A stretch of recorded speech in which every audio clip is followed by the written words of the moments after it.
अस्सलाम वालेकुम friends, welcome to classic entertainment channel. कैसे हैं आप लोग?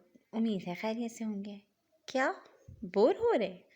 ओहो, तो फिर आप अपनी बोरियत को रख दीजिए साइड पर, क्योंकि हम आपके लिए लेकर आ गए हैं फरवा खालिद का नावल सांसों में बसा है तेरा नाम की एपिसोड 7 के साथ, जिसका आपको यकीनन बेसब्री से इंतज़ार था। तो चलते हैं नावल की तरफ, मगर उससे पहले हमारे चैनल को लाइक और सब्सक्राइब करना ना भूलें और आइकॉन बटन दबाना भी, ताकि हमारी नई आने वाली वीडियोस आपको सबसे पहले देखने को मिले। तो फिर देर किस बात की, फौरन चलते हैं नॉवल की तरफ। मुझे तो लगा था वाहबान भाई के आने के बाद नए सिरे से कोई धूम धड़का होगा, मगर यहाँ तो सिरे से वाहबान भाई ही गायब हैं। नायला ड्राइंग रूम में आकर बैठती खफगी से भूली थी। पिछले दिनों घर में शादी की तैयारियों और फिर वाहबान की आमद की वजह से काफ़ी रौनक लगी हुई थी, मगर अब एकदम सारा रौनक मेला ख़त्म हो जाने की वजह से वो सब काफ़ी बोर हो गई थीं। ज़ैनब अपनी नई नवीली दुल्हन के साथ हनीमून पर निकल गया था, जबकि वाहबान यहाँ अपना नया बिजनेस सेट करने में बिजी था। जीनत बेगम उसके इतनी जल्दी काम में लग जाने के खिलाफ थीं। वो चाहती थीं वाहबान कुछ दिन रेस्ट करे, उनके पास रहे, लेकिन दूसरी जानिब उसके यहाँ पूरी तरह सेटल हो जाने वाली बात भी उनके लिए सुकून का बाइस थी कि अब वो वापस इंग्लैंड नहीं जाएगा। इसी सोच के साथ उनमें से किसी ने भी वाहबान को उसके काम में टोका नहीं था कि कहीं उसका इरादा न बदल जाए। बहू कुछ बात की वाहबान से। जीनत बेगम को तो जैसे मौका चाहिए था वाहबान की शादी का जिक्र छेड़ने के लिए। जी अम्मा जान, कई बार बात कर चुकी हूँ इस टॉपिक पे, मगर आप जानती तो हैं अपने पोते को कितना टेढ़ा है, सीधी तरह किसी बात का कोई जवाब ही नहीं देता। साइमा बेगम खफगी से बोली थी। मेरे ख्याल में आप सब बड़ों को एक साथ वाहबान भाई पर धावा बोलना चाहिए, फिर ही मानेंगे, वरना ऐसे तो वो अपनी शादी वाली बात को किसी खाते में ही नहीं डालते। उरूज ने भी गुफ्तगू में हिस्सा डालते हुए मुफीद मशवरे से नवाजा था। जो आप लोगों की प्लानिंग चल रही है ना, इससे आप सब ने वाहबान को वापस भगा देना है। आराम से इसे कुछ वक्त यहाँ रहने दें, सेटल होने दें, उसके बाद अपने इन खतरनाक इरादों पर अमल कीजिएगा। खजर ने अंदर दाखिल होते उनकी आधी बातें सुन ली थीं, जिस वजह से उसने सबको तहम्मुल मिजाजी से काम लेने का कहा था। मेरे ख्याल में खजर ठीक कह रहा है, हमें अभी वाहबान को टाइम देना चाहिए और तब तक उसके मिजाज और पसंद के मुताबिक अच्छी अच्छी लड़कियां ढूंढ कर रखनी चाहिए, ताकि उसका जैसे ही इस हवाले से मूड बने हम फौरन रिश्ता तय कर दें। वैसे भी वाहबान ने मुझसे वादा किया है कि वो हमारी पसंद की लड़की से ही शादी करेगा। जीनत बेगम ने भी खजर की बात की तायीद की थी। वाहबान को ज़रा सा भी अंदाज़ा नहीं था कि मुल्क की हिफाजत के लिए इतने बड़े बड़े कारनामे सर अंजाम देने वाले के घर में उसकी शादी कितना बड़ा मसला बनी पड़ी थी। आसफा आयशा की रहनुमाई में हन्नात के ऑफिस की जाने बढ़ी थी। उसका ऑफिस शीशों की दीवारों से बनाया गया था, जिससे वो इर्द गिर्द के तमाम मनाज़िर पर नज़र रख सकता था, मगर उन शीशों से बाहर से कोई अंदर नहीं देख सकता था। आसफा बुरे बुरे फेसेस बनाती हन्नात के ऑफिस में दाखिल हुई थी। ऑफिस की खूबसूरती देखकर लम्हे भर को आसफा की आंखें चंदिया गई थीं। पूरे ऑफिस में वाइट कलर का भरपूर इस्तेमाल किया गया था। इतनी खूबसूरत इंटीरियर डिज़ाइनिंग उसने आज तक नहीं देखी थी। ऑफिस में मौजूद सोफे और हन्नात की चेयर में भी सफ़ेद रंग नुमाया था, जिसे देखकर आसफा समझ गई थी कि वाइट कलर शायद इस शख्स का फेवरेट कलर था। आसफा आयशा की दी गई हिदायत फॉलो करती हुई दरवाज़ा नॉक करते हन्नात की इजाज़त मिलने तक वहीं खड़ी रही थी। हन्नाद इस वक्त सीट की पुष्ट सर टिकाए आंखें मूंदे फ़ोन पर बात करने में मसरूफ़ था। आसफा की तरफ से आवाज़ सुन लेने के बावजूद उसने अंदर आने की इजाज़त नहीं दी थी। कितना घमंडी और मगरूर शख्स है, अब पता नहीं कितनी देर यहाँ खड़ा रखेगा। इसकी अगर तो मैंने ना निकाल दी तो मेरा नाम भी आसफा सुल्तान नहीं। आसफा तब कर सोचते हुए बोली। آسفا اسے 5 منٹ گزرنے جانے کے بعد بھی ایسے ہی ریلیکس موڈ میں بیٹھے فون پر باتیں کرتے دیکھ رہی تھی۔ آسفا کے صبر کا پیمانہ لبریز ہوا تھا۔ وہ انہی قدموں پر واپس پلٹی ہی تھی جب اس کی سماعتوں سے حناد محتشم کا بھاری لہجہ ٹکرایا تھا۔ کم ان مس آسفا سلطان۔ حناد کی آواز پر باہر کی جانب بڑھتے آسفا کے قدم وہیں تھم گئے تھے۔ وہ واپس مڑی تھی جب حناد اسے ابھی بھی اسی پوزیشن میں بیٹھا پوری طرح اس کی جانب متوجہ نظر آیا تھا۔ آسفا آگے بڑھی تھی۔ وہ ایک کانفیڈنٹ اور کافی بولڈ لڑکی تھی، مگر اس وقت حناد کی خود پر ٹکی نگاہیں اسے تھوڑا سا نروس کر گئی تھیں، کیونکہ حناد کی گہری سرد نگاہیں اس کے ماتھے کے زخم پر ٹکی ہوئی تھیں، جس پر اس نے ابھی بھی ٹیشو رکھا ہوا تھا لیکن بینڈیج نہیں کی تھی۔ Sit down. اسے ٹیبل کے قریب آ کر کھڑے ہوتے دیکھ کر حناد نے بیٹھنے کا اشارہ کیا تھا۔ آسفا خاموشی سے اس کے سامنے رکھی کرسی لے کر کنارے ٹک گئی تھی، پوری طرح نہ صحیح مگر وہ کچھ حد تک حناد محتشم کے روپ میں آ رہی تھی۔ آپ کے لیے اپنا خون اتنا عرضہ ہے کہ ایسے ہی ضائع ہونے دے رہی ہیں اسے؟ حناد کی نظریں اس کی خون آلود پیشانی سے ہٹ ہی نہیں رہی تھیں، کیونکہ یہ زخم اسی کا دیا ہوا تھا۔ نہیں، میرے لیے میری زندگی بہت قیمتی ہے اور میں خود کو ذرا سا بھی ہرٹ کرنے والے انسان کو معاف نہیں کرتی۔ یہ زخم ایسے رکھنے کا مقصد صرف اتنا ہے کہ آپ کو احساس ہو کہ آپ کے کچھ بے جا کے اصولوں اور ایٹیٹیوڈ کی وجہ سے کسی کا کتنا نقصان ہو سکتا ہے۔ آسفا بنا کوئی لحاظ کیے صاف لفظوں میں گویا ہوئی تھی۔ جہاں حناد کو اس کے جملے ناگوار گزرے تھے، وہیں اس کی اتنی صاف گوئی سے بولنا وہ بھی حناد محتشم جیسے ٹیڑھے انسان کے سامنے کافی امپریس کر گیا تھا۔ یہ نڈر لڑکی اس کے کام کے لیے بالکل پرفیکٹ تھی، لیکن حناد ابھی ڈائریکٹ اس سے وہ کام نہیں سوچ سکتا تھا۔ میں نے اپنے ارد گرد اپنی حدود کا ایک دائرہ کھینچ رکھا ہے، جسے جو انسان بھی پار کرنے کی کوشش کرے گا تو نقصان اٹھائے گا۔ یہ وارننگ میں پہلی اور آخری بار دے رہا ہوں تمہیں۔ حناد کسی کی بات لے لے، ایسا تو ممکن نہیں تھا۔ وارننگ؟ آسفا اس کی بات پر دانت پیس کر رہ گئی تھی۔ اس کی آواز اتنی آہستہ تھی کہ اس کی اپنی سماعتوں تک بھی بمشکل پہنچ پائی تھی۔ اگر اس وقت سامنے بیٹھا شخص اس کا آئیڈیل نہ ہوتا اور باہر اس کی گارڈز کی فوج نہ کھڑی ہوتی تو وہ اس کی عقل ٹھکانے لگا دیتی، جیسے وہ باقی سب لوگوں کے ساتھ کرتی تھی۔ لیکن یہاں مسئلہ یہ تھا کہ حناد محتشم باقی لوگوں کے جیسا بالکل بھی نہیں تھا۔ آپ کو یہاں میری پی اے کے طور پر کام کرنا ہوگا۔ کام کیا ہے وہ آپ کو سمجھا دیا جائے گا۔ 70,000 اسٹارٹنگ سیلری ہوگی آپ کی۔ آگے آپ کے کام کو دیکھتے ہوئے ہر مہینے انکریمنٹ بھی لگتا جائے گا۔ حناد نے جلدی سے اصل بات کی طرف آتے آسفا کو ساری تفصیل بتائی تھی، جسے سن کر آسفا کا منہ کھلے کا کھلا رہ گیا تھا۔ اسے ایک پی اے کی جاب کے لیے 70,000 پے کیا جا رہا تھا۔ اس کی ویٹریس والی جاب کے 3 گنا تھی یہ تنخواہ۔ آسفا تو خوشی کے مارے چکرا کر رہ گئی تھی۔ کیا تمہیں یہ جاب منظور ہے؟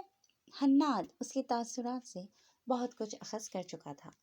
یہ لڑکی اس کی سوچ کے مطابق لالچی ہی نکلی تھی، جسے صرف پیسوں سے غرض تھی، لیکن پھر بھی ایک بار تصدیق کرنی چاہیے تھی۔ جی سر، میں کل سے ہی جوائن کی، آسفا پرجوش لہجے میں بولی تھی۔ حناد جس چیز کو اس کی لالچ سمجھ رہا تھا، حقیقت اس کے بالکل برعکس تھی۔ آسفا کو وہبان سے لیے پیسے بھی لوٹانے تھے اور ساتھ ہی ہنا کے آپریشن کے بعد کے اخراجات کے لیے بھی اسے بہت سی رقم چاہیے تھی۔ آسفا کو اچھے سے علم تھا کہ لوگ اسے لالچی اور مادیت پسند لڑکی سمجھتے تھے، جس سے آسفا کو قطعی فرق نہیں پڑتا تھا۔ اسے بہت سارے پیسے اکٹھے کرنے تھے، اس لیے نہیں کہ اپنی خواہشات پوری کر سکے، بلکہ وہ یتیم خانے میں رہتے بہت سارے بچوں کی چھوٹی چھوٹی ادھوری رہتی خواہشات پوری کرنا چاہتی تھی۔ آسفا نہیں چاہتی تھی کہ جیسے وہ بچپن سے لے کر اب تک چھوٹی چھوٹی چیزوں کے لیے ترسی آئی تھی، وہ باقی بچوں کے ساتھ بھی ہو۔ اپنی فیملیز کے ساتھ رہنے والے، اپنے پیرنٹس کے سائے تلے پروان چڑھنے والے یتیم خانوں میں رہنے والوں کے احساسات نہیں سمجھ سکتے تھے، جہاں رشتوں کی کمی کے ساتھ ساتھ کچھ خواہشات کے ادھورے رہ جانے کی کسک بھی सारी जिंदगी साथ चलती थी। आसफा हन्नात को जॉब के लिए ओके कहती वहां से निकल आई थी।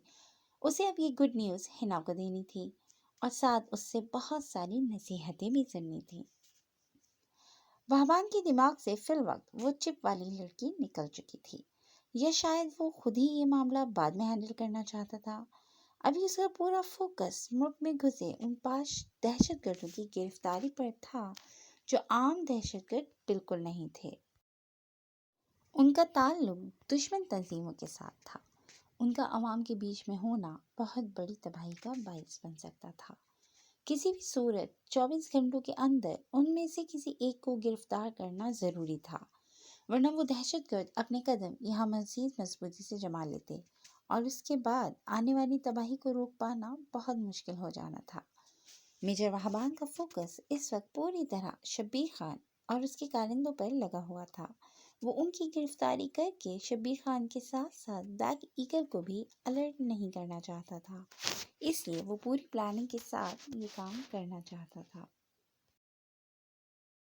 वहबान ने सियाह बंगले का सिक्योरिटी सिस्टम ऑन करते वहाँ के तमाम हिस्सों का जायजा लिया था। तहखाने से लेकर ड्राइंग रूम तक कहीं भी किसी किस्म की कोई हलचल नहीं थी, जिसका साफ मतलब जाहिर था कि सियाह बंगले में किसी को भी नहीं लाया गया था। लेकिन वहबान को आंखों देखे इस मंजर पर यकीन नहीं आ रहा था कि शब्बीर खान सियाह बंगले जैसी सेफ और सिक्योर जगह पर किसी को भी नहीं लाएगा। कुछ तो मिसिंग था। वो क्या था, वहबान को उसका ही पता लगवाना था। तमाम जगहों से होते वहबान की नज़र इंशा के कमरे पर पड़ी थी। शब्बीर खान जैसे खबीस इंसान ने कुछ कमरों में भी खुफिया कैमरे लगा रखे थे, जिनका पता सिर्फ उसी को था।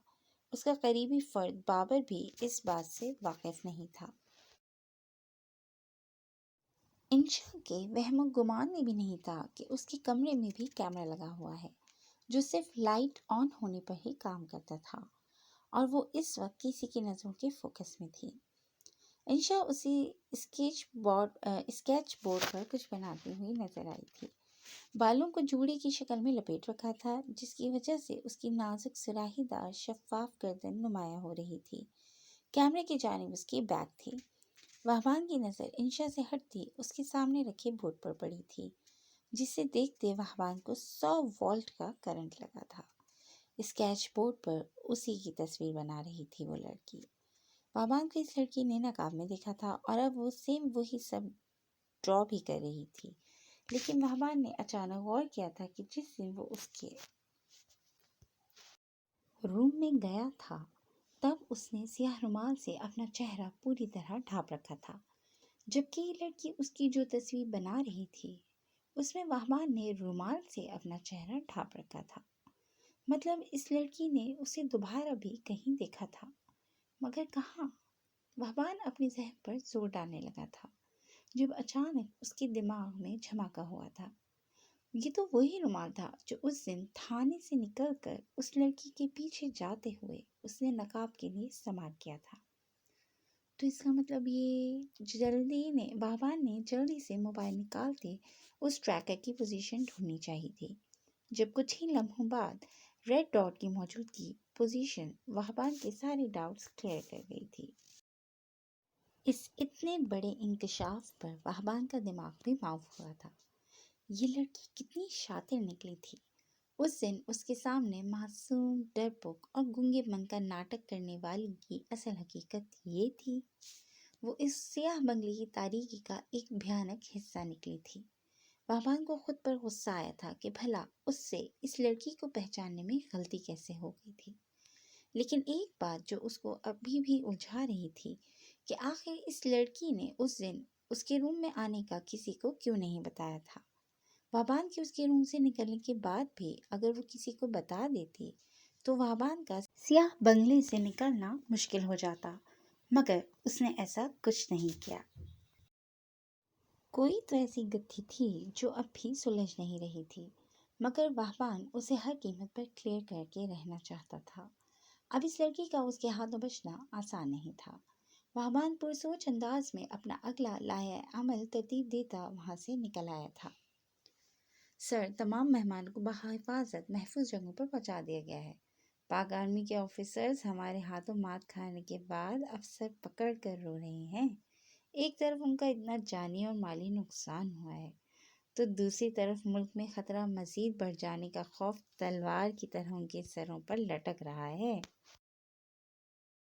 شبیر خان بلیک ایگل کے سامنے کھڑا اپنی کامیابی کا پرچار کرتا فخریہ لہجے میں بولا تھا، لیکن بلیک ایگل کے چہرے پر ویسی ہی سنجیدگی اور سرد پن دیکھ کر اس کی مسکراہٹ بھی معدوم ہوئی تھی کہ کہیں اس بات کو بھی غصاخی مانتے ہوئے یہ سر پھرا شخص اس کا دوسرا بازو بھی نہ کاٹ دے۔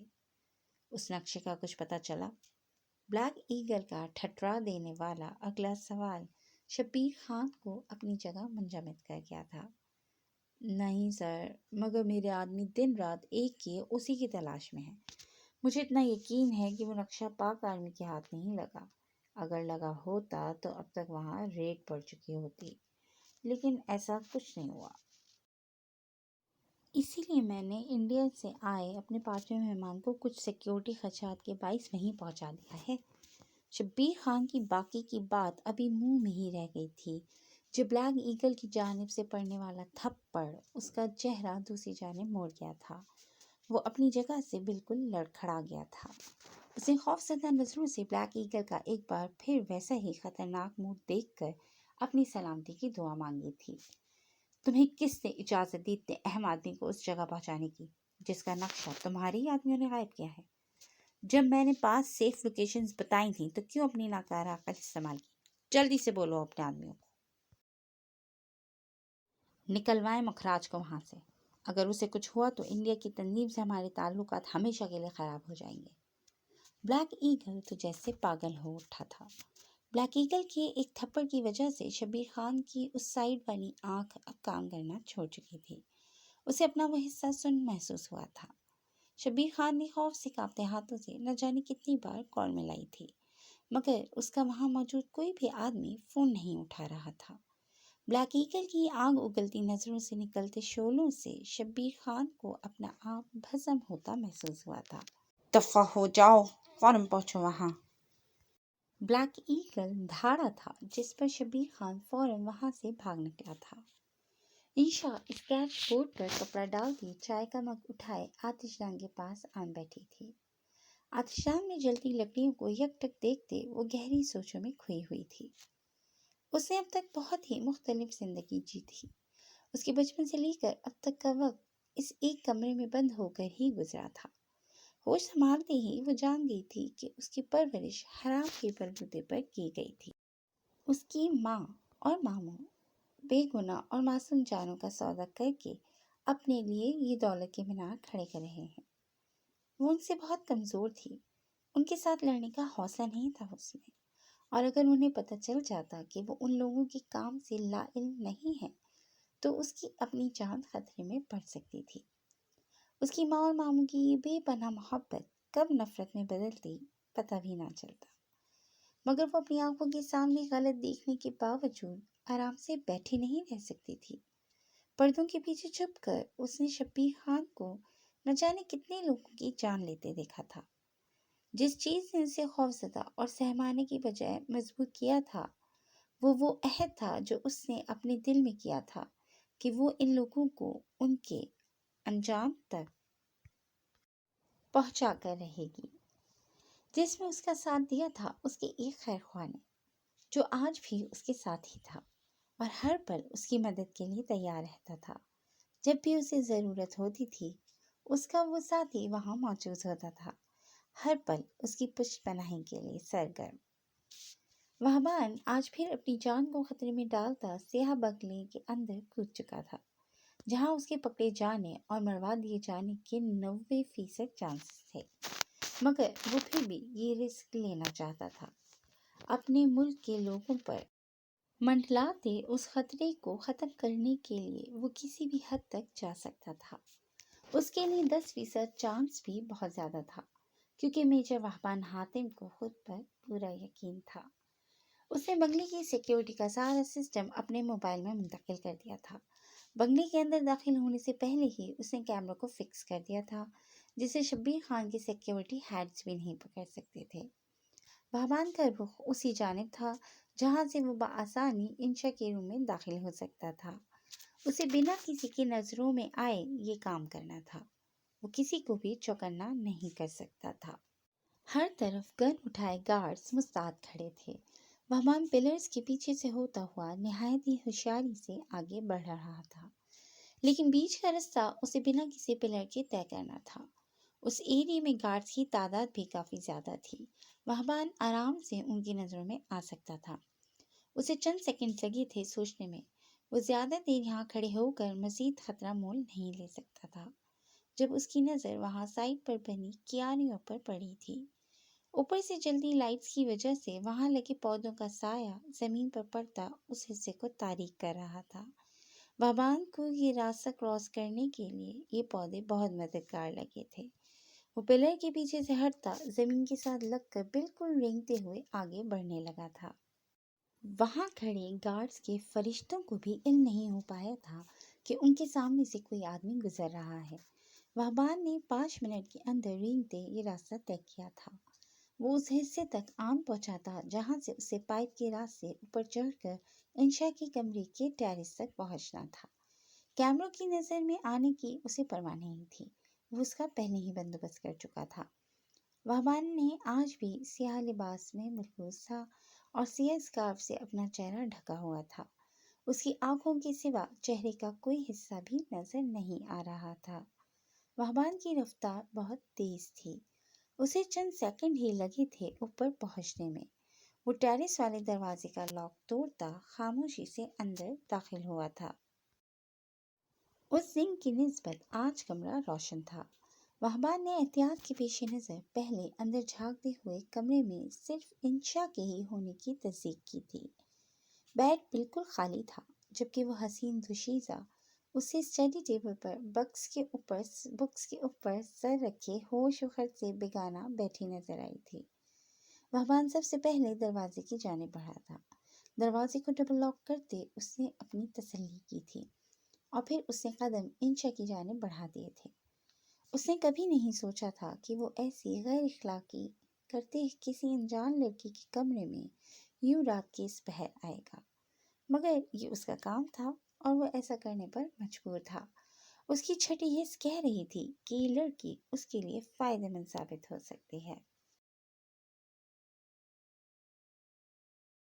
जी फ्रेंड्स, आज के लिए बस इतना ही, मगर कहानी अभी बाकी है।